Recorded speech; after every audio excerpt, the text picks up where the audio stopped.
संक्षिप्त रूप से रखूंगा।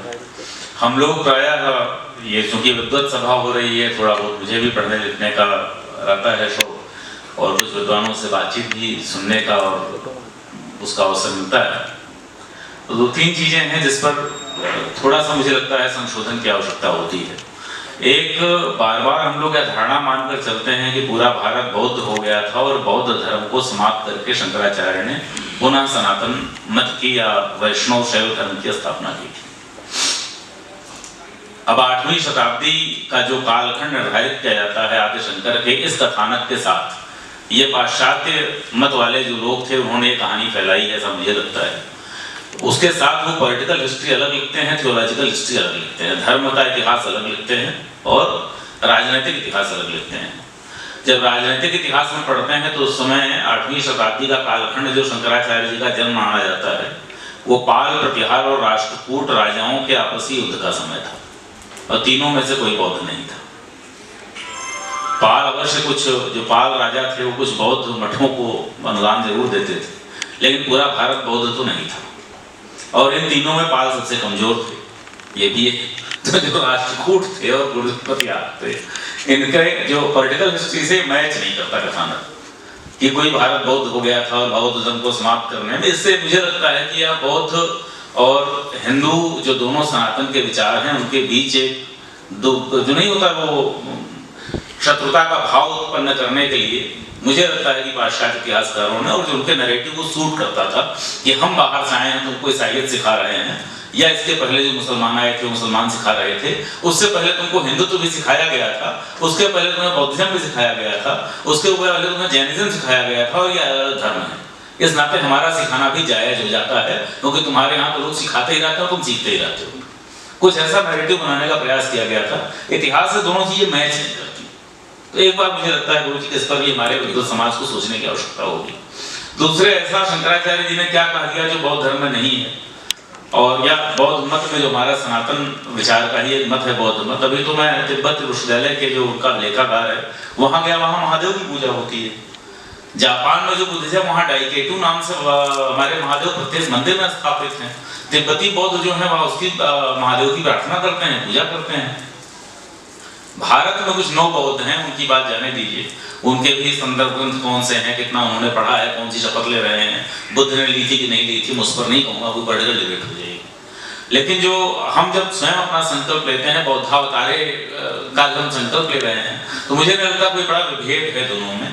बस एक सर 2 मिनट की अगर आपकी अनुमति हो, क्योंकि सर समन्वय काफी है, भले ही स्थल यहाँ पर है। बृहदारण्यक का एक बहुत संक्षिप्त सी कथा है, आप सभी जानते होंगे, मुझे लगता है कि आज उसको दोहराने की आवश्यकता है।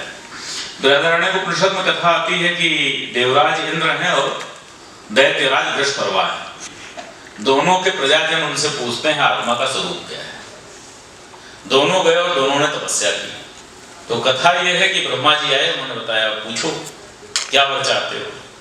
तो दोनों ने कहा कि हे पितामह प्रजापति, हम चाहते हैं कि आत्मा का स्वरूप क्या है, कृपया हमें बताएं। तो ब्रह्मा जी ने बताया कि यह जो देह है, तुम्हारी आत्मा इसी से पूरी तरह से बंधी हुई है और यह देह नष्ट हो जाने के बाद आत्मा का स्वतंत्र अस्तित्व तो कोई नहीं होता।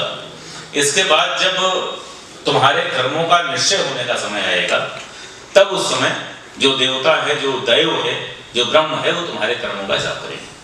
तब तुम्हें अपना एक आत्मा का जो कर्म है उसके अनुसार उसको दंड या पुरस्कार मिलेगा। दोनों वापस चले गए। वृषपर्वा ने दैत्यों को बताया, दैत्य सहमत हो गए। देवराज इंद्र ने देवताओं को बताया।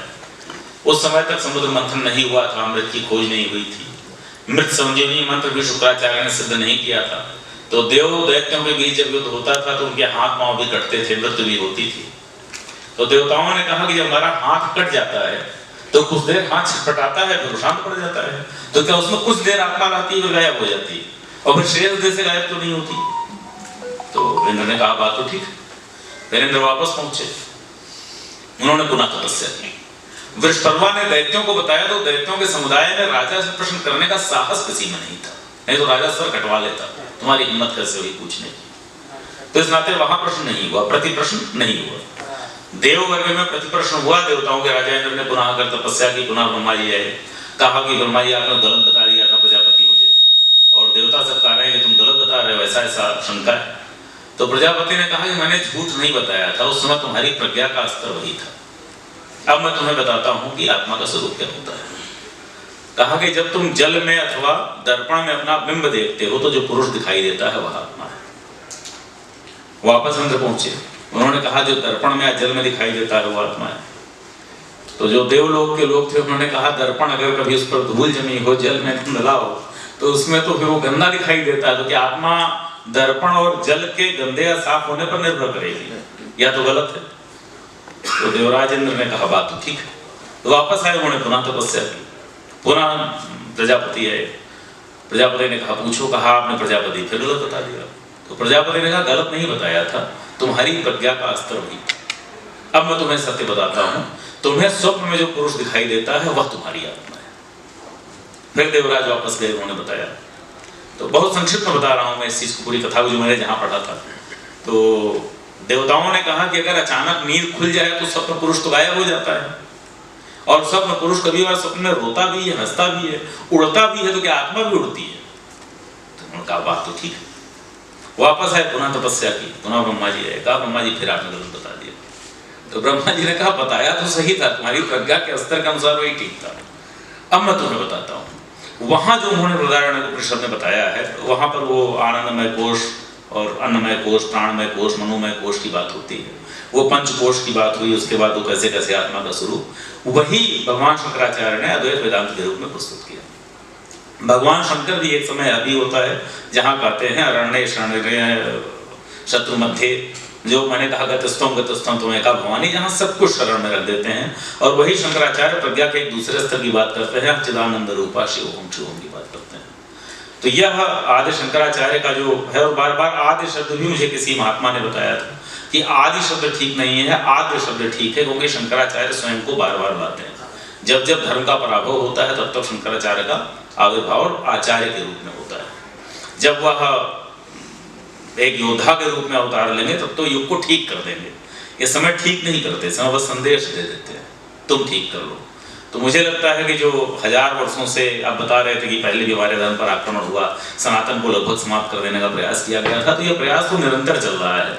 वृषपर्वा के ने जो शिक्षा दी थी कि आत्मा इस देह के साथ समाप्त हो जाती है और फिर एक दिन आता है और फैसला होता है, एक दिन उसका हिसाब होता है, इस विचार को मानने वाले आज भी हैं। और दूसरा जो विचार है, जो बार बार जन्म लेकर अपने कर्मों को भोगने की बात करता है, उस विचार वाले लोग हैं।